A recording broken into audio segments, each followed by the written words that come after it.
বিয়ে কেবল দুটি মানুষের মিলনই নয়, এটি দুই পরিবার, দুই সংস্কৃতি এবং দুই জীবনের পথকে একসাথে বাঁধার প্রক্রিয়া।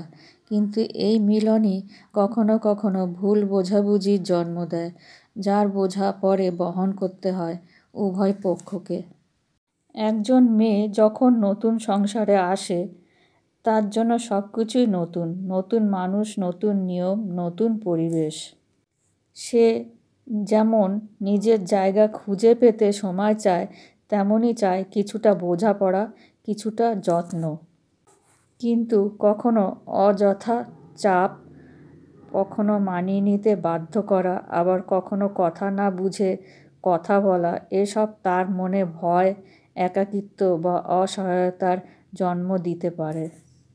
অনেক পরিবার মেয়েকে বলে, নিজেদের আলাদা সংসার করো, তাহলে শান্তি থাকবে। এটি সবসময় খারাপ উদ্দেশ্যে বলা হয় না, কখনো বলা হয় মেয়েকে নিরাপদ রাখতে এবং মানসিক শান্তি দিতে।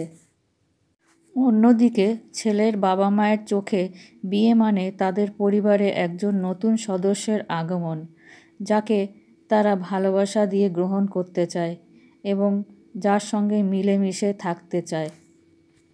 তবে প্রজন্মের ব্যবধান, অবস্থতার পার্থক্য কিংবা ছোটোখাটো নিয়মনীতির কারণে ভুল বোঝাবুঝি তৈরি হয়। তখন অনেক বাবা মা মনে করেন, আমরা তো চেষ্টা করছি, তবু কেন আমাদেরই দোষী বানানো হচ্ছে। তাদের ভয় থাকে ছেলেটি দূরে চলে যাবে, বয়সের শেষ ভাগে তারা একা হয়ে পড়বে। এই ভয় অমূলক নয়, আবার অন্যায়ও নয়, এটি মানুষের সহজাত আবেগ। সমস্যা তখনই দেখা দেয় যখন কেউ কারো কথা শুনতে চায় না, যখন মানিয়ে নেওয়ার জায়গায় দোষারোপ ঢুকে পড়ে, অথবা ছোট ভুল বড় আকার নেয়। বোঝাপড়ার অভাবে বউ শাশুড়ির টানাপোড়েন যেমন থাকে, তেমনি থাকে ছেলে মেয়ে উভয়ের অজ্ঞতা। কখনো কখনো অন্যের পরামর্শের ভুল ব্যাখ্যাও সমস্যা বাড়ায়। মেয়ের কষ্ট সত্য, সে নতুন পরিবেশে টিকে থাকতে চায়। ছেলের বাবা মায়ের কষ্টও সত্য, তারা একদিন সন্তানকে হারানোর ভয় পান। ছেলেটিরও কষ্ট সত্য, প্রিয় দুই পক্ষের মাঝে ভারসাম্য বজায় রাখা কঠিন হয়ে পড়ে। অর্থাৎ কেউই পুরোপুরি দোষী নয় এবং কেউই পুরোপুরি নির্দোষও নয়। সমাধান আলাদা থাকা বা একসঙ্গে থাকা, এই দুটোর মধ্যে সীমাবদ্ধ নয়। আসল সমাধান হলো 1. পরস্পরকে বোঝার চেষ্টা, 2. ধৈর্য ধরে মন খুলে কথা বলা, 3. নিজের জায়গা না ছাড়ার মানসিকতা, 4. পরিবারের সিদ্ধান্তে স্বচ্ছতা, 5. একে অপরের আবেগকে সম্মান দেওয়া।